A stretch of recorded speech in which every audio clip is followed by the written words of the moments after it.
Every day in workplaces across the country, things go wrong. A box falls from a shelf. A machine malfunctions. Someone slips, stumbles, or nearly gets hurt. Sometimes those incidents are small. No one gets injured, no equipment is damaged. It seems like no big deal. So what do many people do? They shrug it off, say nothing, and get back to work.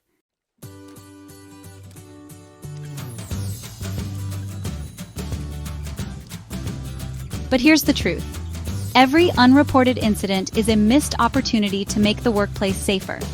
Incident reporting is one of the most powerful tools we have for preventing future accidents. It's not just about documenting when something goes wrong.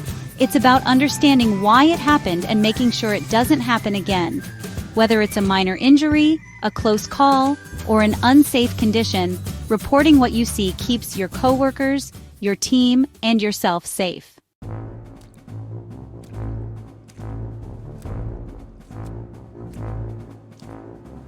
Let's be clear, reporting is not about blame. It's not about getting someone in trouble or pointing fingers. It's about identifying risks so we can fix them. Because when we don't report, we allow the same hazards to remain. And next time, the outcome might be much worse. Think about this. How many times have you heard someone say, "That's just the way it is," or "That happens all the time"? That kind of thinking is exactly why small problems become big ones. When we ignore a leaking pipe, it becomes a slip hazard. When we overlook a broken step, someone eventually falls. When we fail to report a piece of malfunctioning equipment, the next person who uses it could be seriously injured.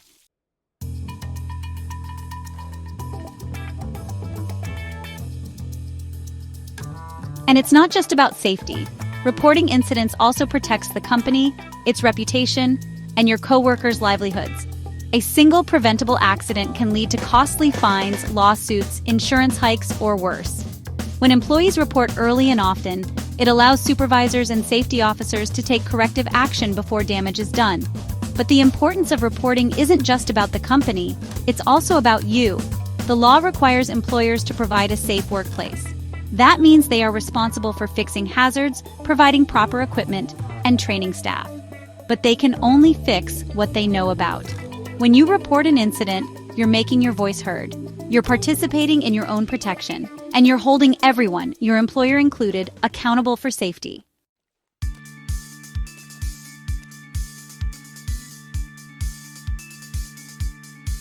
Now, let's take a moment to consider the ripple effect of a single report. When you report an issue, it often prompts a chain reaction. Supervisors become aware. The safety team steps in, procedures get reviewed. Maybe, a safety bulletin is shared across the department. One report has the potential to trigger change that affects dozens or even hundreds of people. It's not just about fixing one hazard, it's about creating awareness and shaping long-term safety habits. It's also important to understand that injuries can develop over time. What feels like a small bump on the head or a minor back strain might not seem worth reporting in the moment, but hours later, or days later, that injury can worsen. If you didn't report it when it happened, your access to medical help or workers' compensation might be delayed or denied. Reporting early protects your rights as an employee.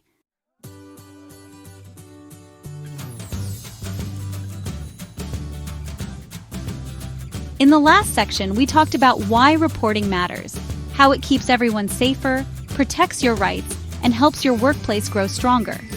Now let's talk about what kinds of things actually need to be reported. Because believe it or not, many of the most important incidents never get documented. Not because people don't care, but because they simply don't know they should. So let's start with a simple truth. If something happens that affects safety, health, equipment, or property, it should be reported.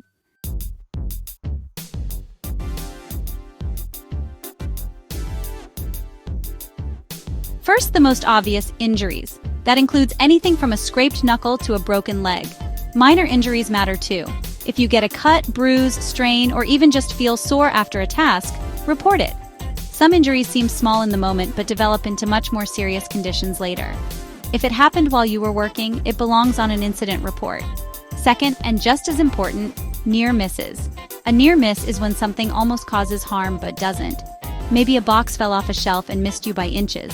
Maybe your foot caught a cable, but you managed to catch yourself before hitting the ground. No injury, no damage, but it could have been worse.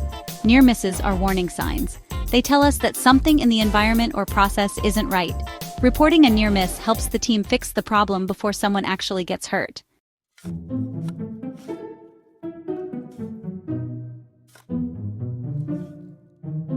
Third, unsafe conditions. These are situations that create risk, whether or not something bad has happened yet. Examples include a slippery floor without a warning sign, a machine without a guard, a broken ladder, or poor lighting in a busy hallway. If you walk past something and think, "That doesn't look safe," don't ignore it, report it. Fourth, equipment failure or malfunction. Maybe a forklift doesn't steer properly, a safety light doesn't flash, or a tool has a frayed power cord. Even if no one has been hurt and nothing has broken yet, faulty equipment is a serious hazard. Document it. Waiting for something to actually go wrong before reporting a malfunction defeats the whole purpose of prevention.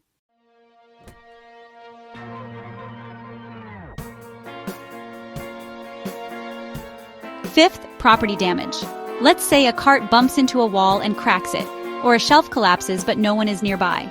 These incidents may not involve injury, but they still compromise the safety of your workplace and should be reported immediately. Damage is more than cosmetic. It often signals structural or environmental risks that can become much more serious if ignored. Now let's go a little deeper. Sometimes the question isn't whether something is a hazard, it's whether it's worth reporting. People ask themselves things like, will anyone care? Or do I really need to say something? The answer is yes. Even something small, like a loose floor tile or an extension cord in a walkway, can lead to serious consequences later on. Many major accidents begin with a minor oversight. Here's a quick mental checklist you can use. Did someone get hurt? Report it. Did someone almost get hurt? Report it. Did something break or fail? Report it. Did you see something unsafe? Report it. Are you unsure if it needs reporting? Still report it.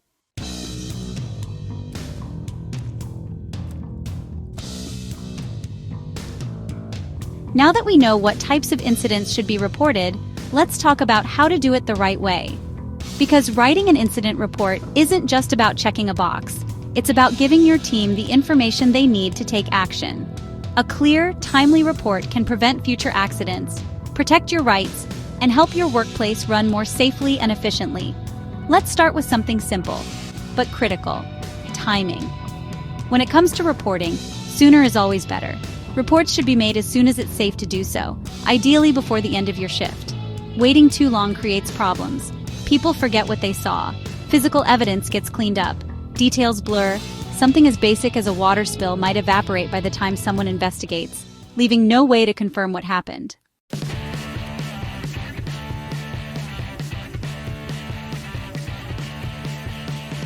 So what should a good incident report include? Well, think of the basics. Who, what, when, where, why, and how. Let's go through each one. Who was involved? This includes not only the person injured, but also any witnesses, supervisors, or others present. Use full names, job titles, and any relevant roles. For example, John Taylor, forklift operator, was unloading pallets in receiving bay 3. Witnesses included Sarah Lynn, team lead, and Marcus Davis, shift supervisor. What happened? You want to describe the event clearly and objectively. Focus on the facts. Avoid opinions or emotional statements. Instead of saying John was careless, write, John lost his footing while stepping off the forklift platform. Be detailed but to the point. Don't exaggerate and don't downplay. Just tell the truth as clearly as possible.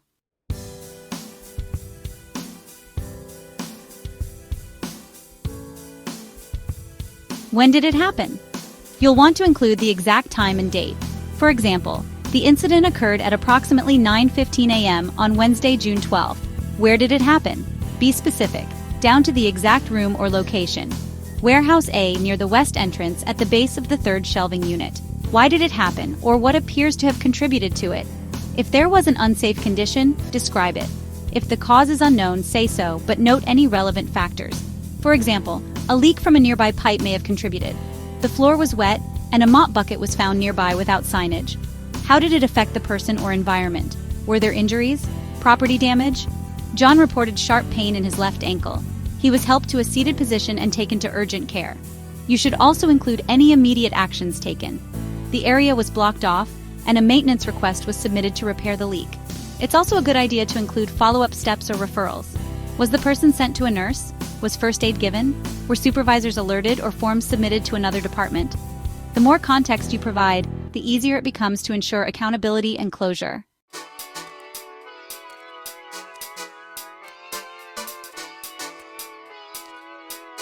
Now let's talk about supporting details. A good report doesn't stop with a paragraph of text. When possible, add photos of the scene, relevant equipment, or the surrounding area. Include witness statements, or even a rough diagram showing how the incident occurred. If you're using paper forms, write clearly and legibly. If you're using a digital form or app, double-check for accuracy before submitting. A single misspelled name or incorrect time can create confusion later on. Accurate timestamps are critical. For example, it helps to know that an incident happened at 10:43 a.m., was reported by 11 o'clock, and that corrective action was taken by 11:30. That kind of detail shows that the situation was handled promptly and properly. It also proves to regulators or auditors that your workplace responded quickly and took the issue seriously. Let's walk through a quick example of a complete report.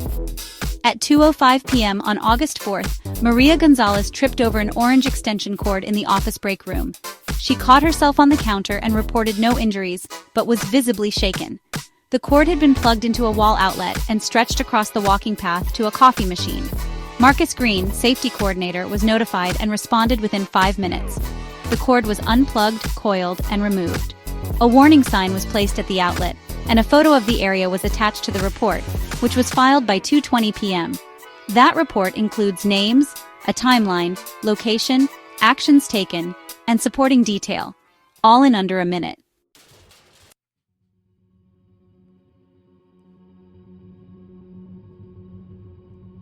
When you file an incident report, it might feel like the process ends there. You've filled out the form, submitted the details, and gone back to work. But in reality, that report is just the beginning of a much bigger safety process, one that can prevent future accidents, protect your coworkers, and make lasting changes in your workplace. So what happens next? First, your report is received by the people responsible for safety at your workplace. That might be your immediate supervisor, a safety officer, someone in human resources, or a designated safety committee. These individuals are trained to review reports carefully.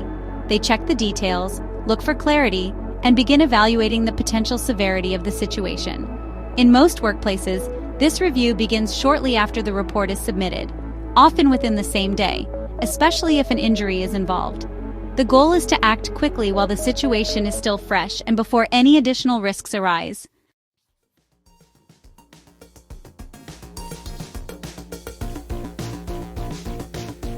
Next comes the investigation phase. This isn't about blame. It's about understanding exactly what happened and why. Investigations may include interviewing witnesses, visiting the location where the incident occurred, reviewing equipment, checking surveillance footage, or reviewing past reports to identify patterns. If the report involves a near miss or equipment failure, the team may inspect machinery or materials to determine whether anything needs to be repaired, replaced, or modified. This part of the process is called root cause analysis. It means digging deeper than just what happened on the surface. For example, if someone slipped, was it just because the floor was wet, or because the spill wasn't cleaned up promptly, or because no one placed a caution sign, or because there's a history of leaks in that area? Finding the root cause helps prevent the same issue from happening again. Root cause analysis is about identifying the systemic issues, not just the obvious ones. Sometimes it's a training gap. Other times, it's a lack of communication between departments. In many cases, the incident could have been avoided entirely if a better process had been in place. By reporting early and thoroughly, you're helping uncover these underlying issues and drive long-term improvements, not just short-term fixes.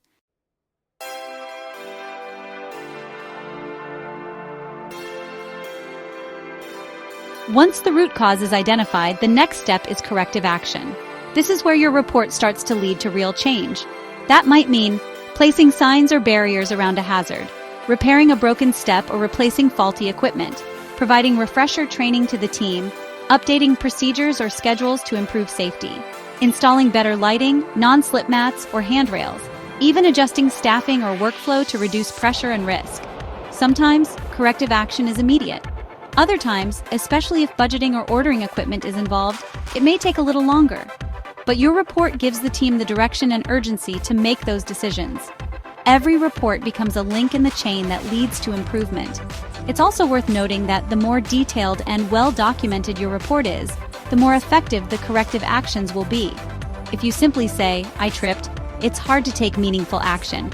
But if you report, "I tripped over an unsecured cord near the copy machine while carrying a box," that tells the safety team exactly what to fix and how to prevent it from happening again. You might not always see the results right away, but rest assured, your report is part of a larger safety conversation. The more reports are submitted, the easier it is for safety teams to identify trends.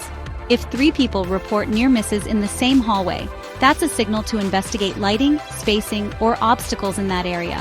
Over time, these reports become data points that help create a safer workplace for everyone.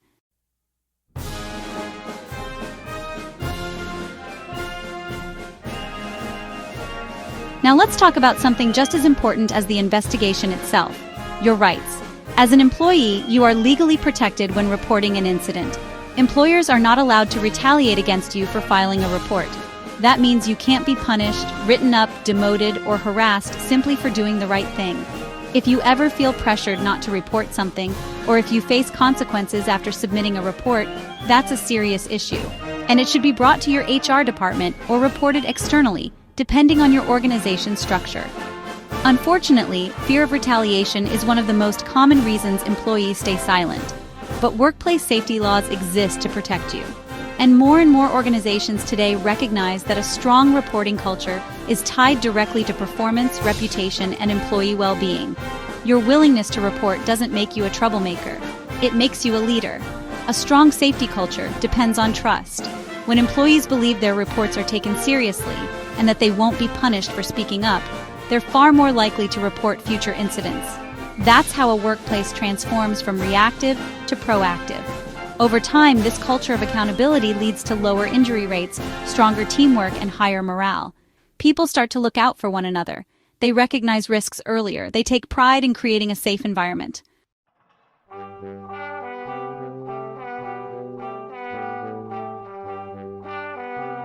To wrap up, let's review where we've been.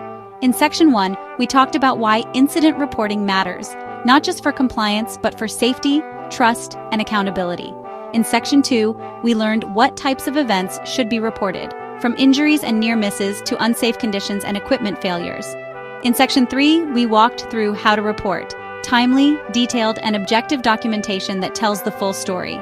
And now, in Section 4, we've seen what happens after you report, from investigation and corrective action to building a culture of safety that includes everyone. Your voice matters. Your report matters, and the action it inspires could be the reason someone else goes home safe tomorrow, so don't stay silent. Don't assume someone else will handle it. Be the person who speaks up, because workplace safety starts with you and continues with every report, every improvement, and every step forward.